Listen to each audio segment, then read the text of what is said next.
ഞാൻ രേഖ. എൻ്റെ കുക്കിംഗ് ചാനലിലേക്ക് എല്ലാവർക്കും സ്വാഗതം. ഇന്നത്തെ എൻ്റെ റെസിപ്പി ഒരു പെസഹ അപ്പമാണ്.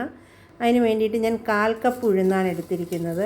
ജസ്റ്റ് ഒന്ന് 2 മിനിറ്റ് ജസ്റ്റ് ഒന്ന് കളർ മാറുന്ന വരെ ഒന്ന് ഫ്രൈ ചെയ്യുന്നുണ്ട്. അതിന് ശേഷം വൃത്തിയായിട്ട് കഴുകി നേതക്ക വെള്ളമൊഴിച്ച് കുതിർക്കാൻ വെച്ചിട്ടുണ്ട്.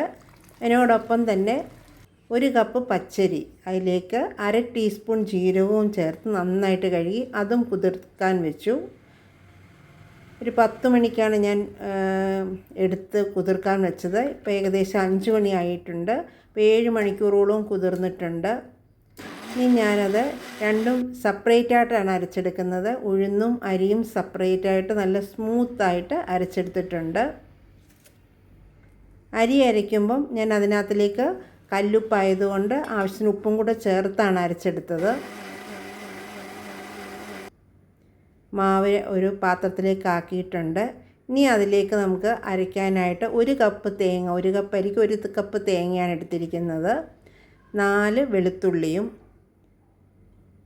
8 ചെറിയ ഉള്ളിയും 1/2 ടീസ്പൂൺ ജീരകവും. ഇത് നല്ല സ്മൂത്തായിട്ട് അരയ്ക്കേണ്ട, ചതക്കുകയല്ല, നന്നായിട്ട് അരയും വേണ്ട. ഇതിന് ഇടയ്ക്കുള്ള മീഡിയത്തിലുള്ളൊരു പരുവത്തിലാണ് അരച്ചെടുക്കേണ്ടത്. എന്നിട്ടത് നമ്മൾ എടുത്തു വെച്ചിരിക്കുന്ന മാവിലേക്ക് ചേർത്ത് നന്നായി ഇളക്കി അപ്പോൾ തന്നെ വേണമെങ്കിലും ഉണ്ടാക്കാം. ഞാൻ പക്ഷേ ഒരു 10 മിനിറ്റ് കഴിഞ്ഞിട്ടാണ് ഉണ്ടാക്കുന്നത്.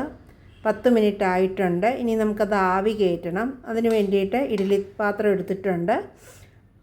ഒഴിക്കാൻ വേണ്ടിയിട്ട് ഒരു പാത്രം, അതിനകത്തിൽ നെയ്യ് സ്പ്രെഡ് ചെയ്തിട്ടുണ്ട്. അപ്പോൾ ഇളകാൻ എളുപ്പം ഇളകി വരും. എന്നിട്ട് ഞാനൊരു 15 മിനിറ്റ് എടുത്തു. 15 മിനിറ്റ് ആയപ്പോഴത്തേക്കും നന്നായിട്ട് വെന്തിട്ടുണ്ട്. ഇടയ്ക്ക് വേണമെങ്കിൽ തുറന്ന് നോക്കിയാൽ മതി. എന്തെങ്കിലും ഒന്നിട്ട് നോക്കിക്കഴിഞ്ഞ് കഴിഞ്ഞാൽ വെന്തിട്ടുണ്ടോ ഇല്ലയോ എന്ന് അറിയാൻ പറ്റും. ഇപ്പോൾ നന്നായിട്ട് വെന്തിട്ടുണ്ട്. ഇത് ശർക്കരപ്പാനി കൂട്ടിയാണ് കഴിക്കേണ്ടത്. അതിൻ്റെ റെസിപ്പി ഞാൻ ഇടാം അടുത്ത ദിവസം.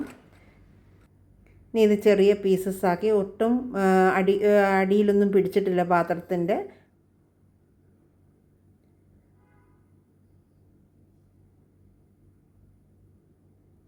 പെസഹ അപ്പം റെഡി ആയിട്ടുണ്ട്. Thank you.